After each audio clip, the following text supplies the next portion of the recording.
Whether it's recreation or work or any such thing, men tend to derive their meaning, their significance, and part of their self-worth from what they have accomplished. If you find a man who says, I'm a failure, usually that will have something to do with the fact that he doesn't feel like he's accomplished what he could have accomplished at that point in his life. I failed. Or if a man has succeeded, oh, that man, he's got his own business. Oh, he has his own business with 300 employees. They do, $2.4 million in business a year. Oh, he's a success. Now, what about Eve?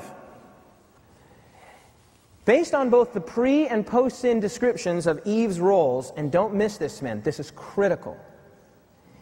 Just as a man derives a significant part of his existence and his self-worth from what he accomplishes with his hands, a woman's self-worth, existence, and meaning in life is tied not to what she does, but to her husband.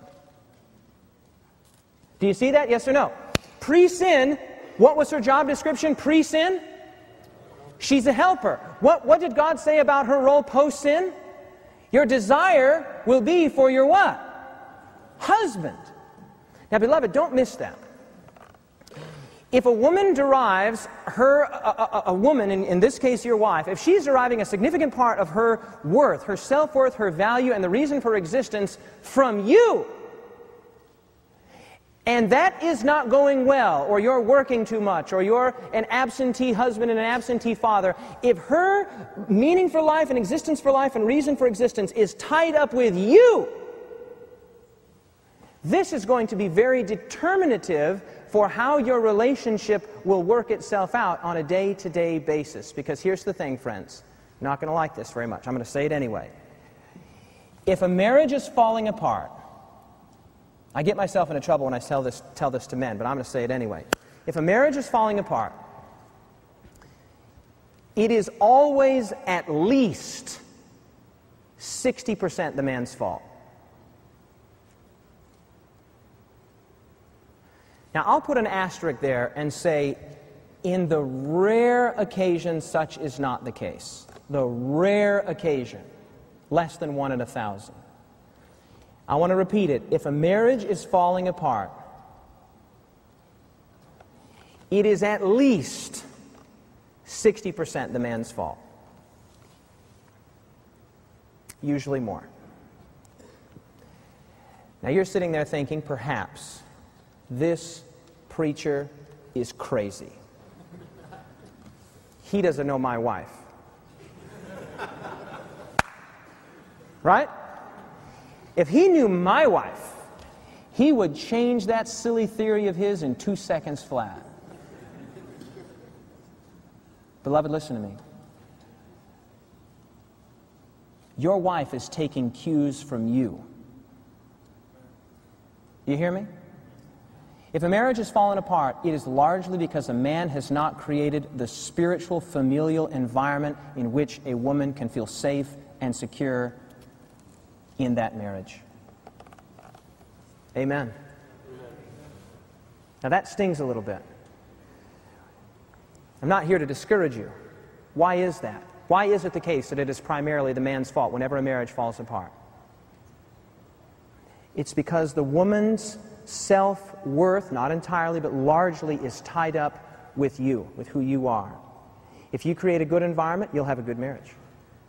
Period. Are there exceptions to that? Sure. Sure, there are always exceptions. But on the whole, you create a spiritual, healthy, wholesome, romantic environment in your home, you proactively do that, your wife will respond to that. She will take her cues on how she responds to you from the way you conduct yourself. You're the leader. She derives much of who she is from you, not from what she does. That's not the way a woman's mind thinks. It's not that she goes and does things and therefore she's a success. She's taking her cues from you.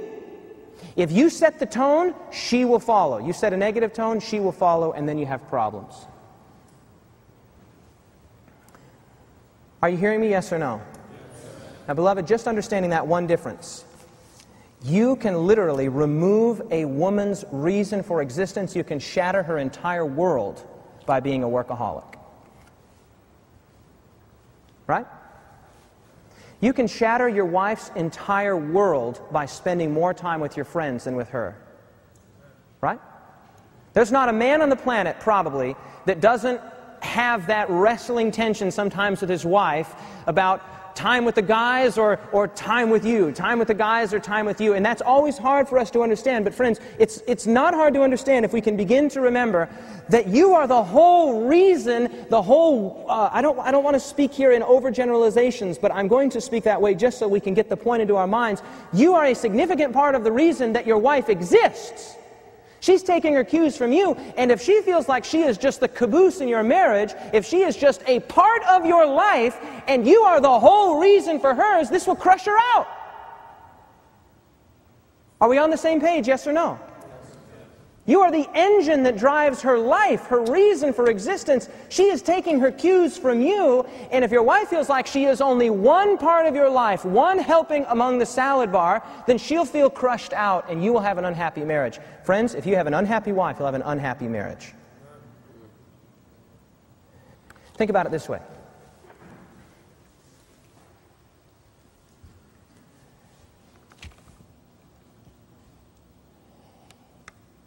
If a church goes into apostasy, say your church,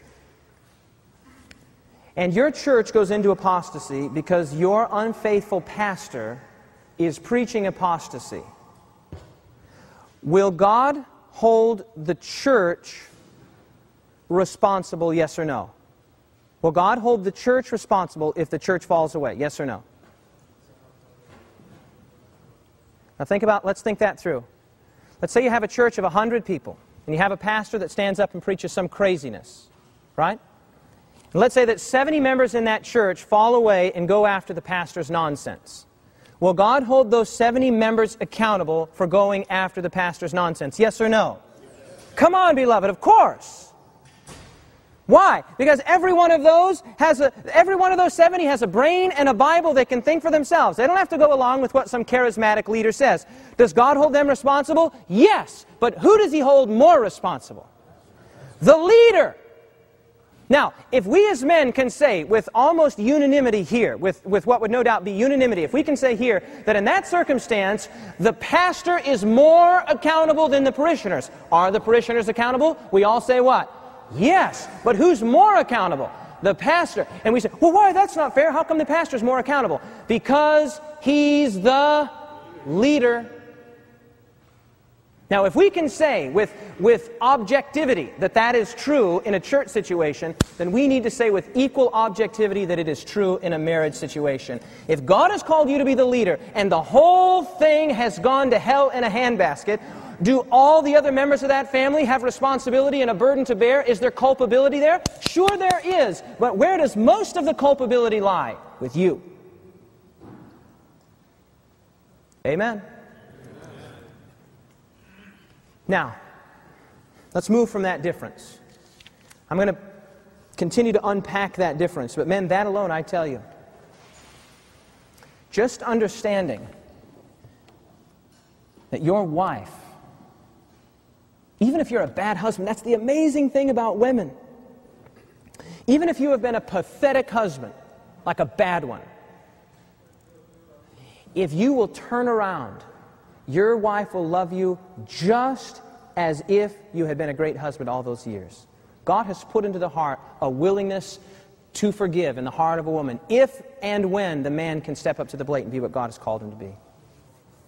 Just knowing that one central difference alone, that your wife is going to take her cues from you as to how she conducts herself in a marriage, that alone can help you tremendously.